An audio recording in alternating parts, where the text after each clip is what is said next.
Salam sejahtera dan salam sehat untuk kita semua. Saudara yang Tuhan kasihi, sekarang ini topik tentang vaksin COVID-19 banyak diperbincangkan di mana-mana. Ada begitu banyak spekulasi dan narasi yang muncul. Ada begitu banyak pendapat pro dan kontra yang berhamburan dan bertaburan di mana-mana. Nah, tentu kita tidak akan ikut meramaikan perbedaan dan perdebatan tersebut. Tetapi kali ini kita tetap akan berbicara tentang vaksin dalam kaitannya dengan iman Kristen. Saudara, kita tahu bahwa vaksin itu adalah salah satu produk atau bahan yang digunakan untuk menghasilkan sistem kekebalan tubuh. Vaksin dapat merangsang tubuh kita untuk memasang antibodi, sehingga kita cakap, kita mampu untuk menangkis, untuk menangkal serangan berbagai macam penyakit yang mematikan dan menular. Nah, saudara, dengan demikian kita bisa melihat bahwa vaksin itu sebenarnya memberikan satu pertahanan dan perlindungan yang terbaik bagi tubuh kita. Demikianlah halnya dengan iman. Firman Tuhan mengatakan di dalam Efesus pasal 6 ayatnya yang ke-16. Pergunakanlah perisai iman. Jadi di dalam segala keadaan, pergunakanlah perisai iman. Sebab dengan perisai itu kita akan dapat memadamkan semua panah api dari si jahat. Saudara, fungsi dari perisai adalah untuk menangkis atau menangkal serangan, memberikan perlindungan kepada seseorang dari serangan-serangan yang ditujukan kepadanya.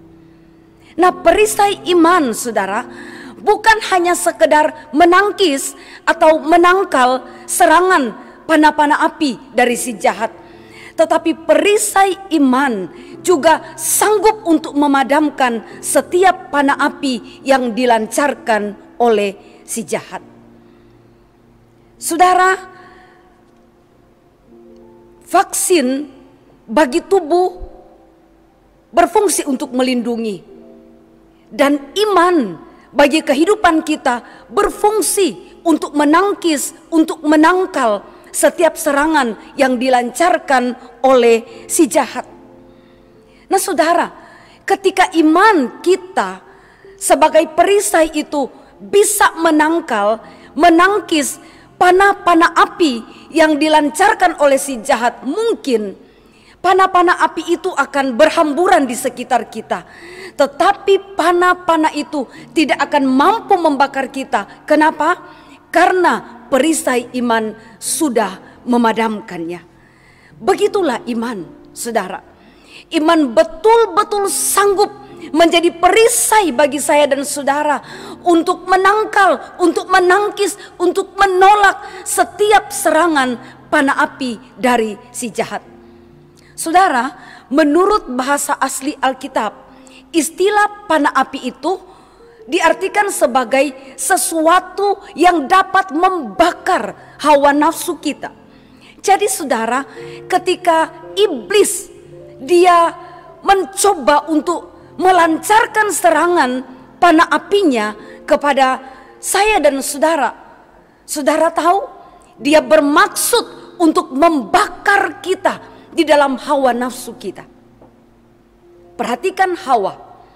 Ketika iblis datang melancarkan serangannya kepada Hawa, Hawa terbakar di dalam hawa nafsu kesombongan untuk menjadi sama dengan Allah.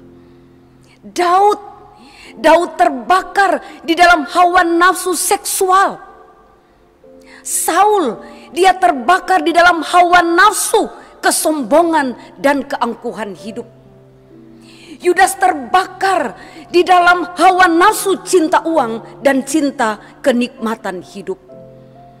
Nah saudara, iblis sangat paham betul bahwa sebagai manusia kita sangat rentan terhadap godaan yang menyerang hawa nafsu daging kita.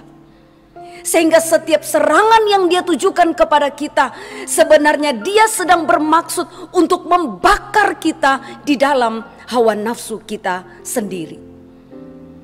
Nah saudara, iblis itu sangat cerdas, sangat pintar, dan sangat terkenal dengan tipu muslihatnya.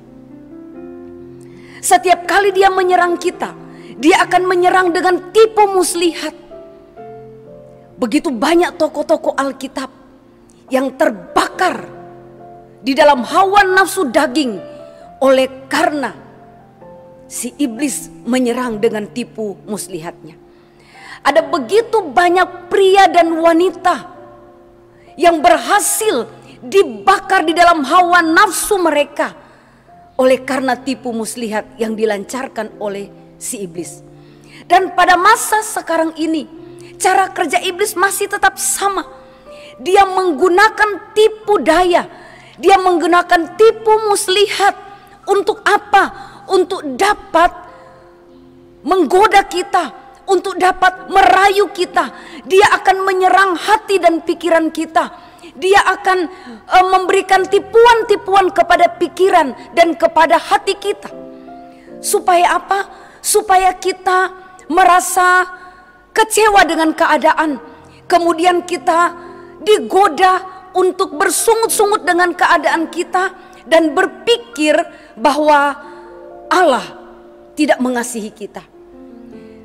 Iblis akan melancarkan tipu muslihatnya di dalam pikiran kita, sehingga kita menjadi kecewa dengan keadaan tubuh kita, dengan bentuk tubuh kita, dan berpikir bahwa Allah telah salah di dalam merancang dan menciptakan tubuh kita. Si iblis, dia akan melancarkan tipu muslihatnya di dalam pikiran kita. Kemudian dia akan menawarkan berbagai macam kenikmatan hidup dan berpikir bahwa Allah tidak ingin kita merasa bahagia selama ada di dunia ini. Iblis akan melancarkan tipuannya ke dalam pikiran kita dan mencoba untuk membuat kita memandang dunia ini dengan perspektif yang salah dan keliru, sehingga kita menjadi berfokus kepada diri kita sendiri di tengah-tengah dunia yang sebenarnya membutuhkan pertolongan dan uluran tangan kita. Iblis akan melancarkan tipuannya ke dalam pikiran kita, sehingga kita memusuhi orang-orang yang kita anggap berseberangan dengan kita, yang tidak sepaham dengan kita, yang tidak sependapat dengan kita, sambil berpikir bahwa kita sedang melakukan kehendak Allah. Tetapi saudara, orang yang memiliki iman yang sejati, iman itu akan menjadi perisai bagi kita, sehingga setiap kali iblis melancarkan serangannya lewat tipu muslihatnya ke dalam pikiran kita, iman yang sejati itu akan menangkis, akan menangkal. Kenapa saudara? Karena di dalam kondisi godaan seperti itu, iman akan memberikan keyakinan kepada kita bahwa keadaan-keadaan sulit yang sementara kita alami adalah merupakan cara Tuhan untuk mendewasakan kita, sehingga pada akhirnya kita boleh berhadapan dengan Allah di dalam kecemerlangan hidup. Dia akan sanggup untuk menangkis dan menolak setiap godaan, setiap tipu muslihat yang dilancarkan oleh iblis. Kenapa? Karena iman akan meyakinkan kita bahwa ketika Allah menciptakan kita, menciptakan organ-organ tubuh kita, Allah merancangnya dengan sangat hati-hati.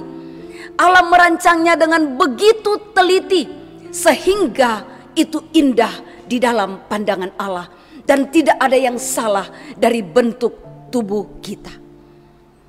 Iman yang sejati itu akan memberikan keyakinan kepada saya dan saudara bahwa dunia dengan segala kenikmatan yang ditawarkan itu hanya bersifat fana dan pasti akan membawa kehancuran.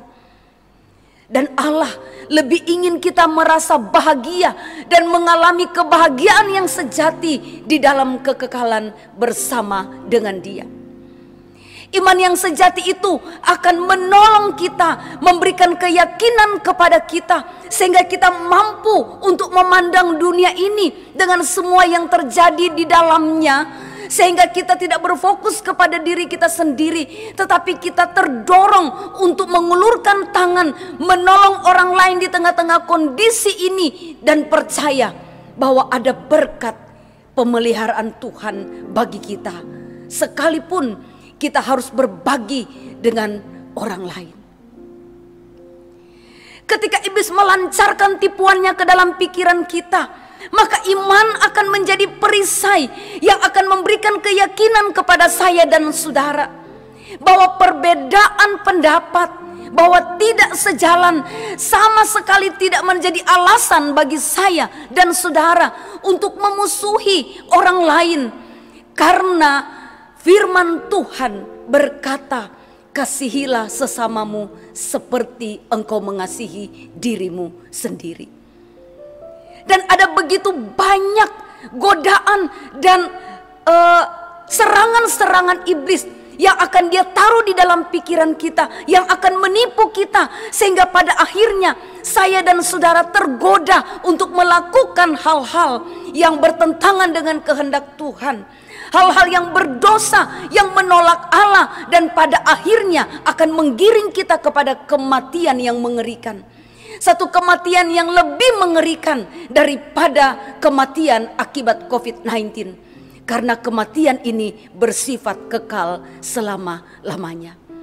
Karena itu, mari saudara, kiranya saya dan saudara bertumbuh-tumbuh dan bertambah-tambah di dalam iman kita, sehingga iman kita yang sejati itu menjadi perisai bagi kita untuk menangkal setiap serangan panah api dari si jahat. Amin. Tuhan memberkati kita.